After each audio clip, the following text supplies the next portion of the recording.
اگر آپ سوچنے میں ماہر بننا چاہتے ہیں نا، اور وہ بھی واضح طور پر، اگر آپ چاہتے ہیں کہ ڈیپ تھنکنگ کریں اور سوچنے میں ایکسپرٹ بنیں، تو یہ ویڈیو آپ کے لیے اینڈ تک ضرور دیکھیے گا۔ اکثر ہم یہ سمجھتے ہیں کہ ہم بہت زیادہ منطقی انداز میں سوچتے ہیں، لوجیکلی سوچتے ہیں، مگر حقیقت یہ ہے ہمارا دماغ ہمیں خاموشی سے دھوکہ دیتا رہتا ہے۔ ہم روزمرہ فیصلوں میں خود کو عقل مند ثابت کرنے کی کوشش کرتے ہیں، لیکن کئی بار یہ فیصلے عادت، جذبات اور غلط مفروضوں پر بیس ہوتے ہیں۔ مسئلہ یہ نہیں کہ ہم کم عقل ہیں، مسئلہ یہ ہے ہم اپنی سوچ کی کمزوریوں کو پہچاننے سے انکار کر دیتے ہیں۔ سٹاپ فولنگ یور سیلف دراصل خود اعتصابی کی ایک دعوت ہے، اور یہی کتاب ہے، اس کا نام ہے the art of thinking clearly. ہمیں نہایت سادہ مگر گہرے انداز میں یہ کتاب سمجھاتی ہے، اور اس کتاب کے آتھر ہیں وہ ہمیں یہ بتاتے ہیں کہ انسان اکثر وہی بات مانتا ہے جو اس کے پہلے سے قائم عقیدے کے مطابق ہو۔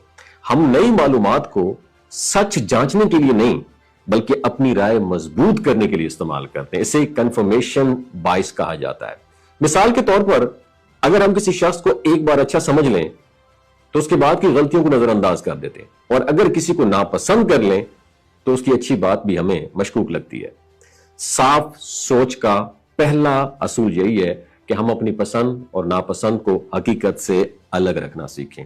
یہ کتاب ہمیں یہ بھی سمجھاتی ہے کہ ہم نقصان سے زیادہ ڈرتے ہیں بنسبت فائدے کے لالچ سے، اس لیے ہم کئی مواقع صرف اسی خوف سے چھوڑ دیتے ہیں کہ کہیں نقصان نہ ہو جائے۔ حالانکہ بعض اوقات نہ فیصلہ کرنا ہی سب سے بڑا نقصان ہوتا ہے کہ جب آپ فیصلہ نہیں کرتے۔ صاف سوچ کا تقاضا یہ ہے کہ ہم ہر فیصلہ جذبات کی بجائے امکانات اور حقائق کی بنیاد پر کریں۔ ایک اور اہم نقطہ یہ ہے کہ ہم کامیاب لوگوں کی کہانیاں تو یاد رکھتے ہیں مگر ناکام لوگوں کو بھول جاتے ہیں، اور ناکام ہونے والے لوگوں کو بھول جاتے ہیں۔ اسی وجہ سے ہمیں ایسا لگتا ہے کہ کامیابی کا راستہ بہت آسان ہے، اور کتاب اسے سروائیور شپ بائس کہتی ہے۔ اس کتاب اس کو سروائیور شپ بائس کا نام دیا گیا ہے۔ حقیقت یہ کہ جو لوگ ناکام ہوئے ان کی تعداد کہیں زیادہ ہوتی ہے، مگر چونکہ وہ نظر نہیں آتے اس لیے ہم تصویر کا صرف ایک رخ دیکھتے ہیں۔ صاف سوچ جو ہے، کلیئرلی تھنکنگ جو ہے، یہ تب آتی ہے جب ہم خاموش فیکٹس اینڈ فگر کو بھی اتنی ہی اہمیت دیں جتنی نمایاں مثالوں کو۔ اور کتاب ہمیں یہ بھی خبردار کرتی ہے کہ ماضی کی محنت یا وقت ضائع ہو جانے کے خوف سے غلط فیصلے پر قائم رہنا یہ ہرگز دانش مندی نہیں ہے۔ اگر کوئی راستہ غلط ثابت ہو جائے تو اسے چھوڑ دینا کمزوری نہیں بلکہ عقل مندی ہے، اور یہ سوچ کبھی تو بہت کچھ میں لگا چکا ہوں ہمیں مزید نقصان کی طرف لے کر جاتی ہے۔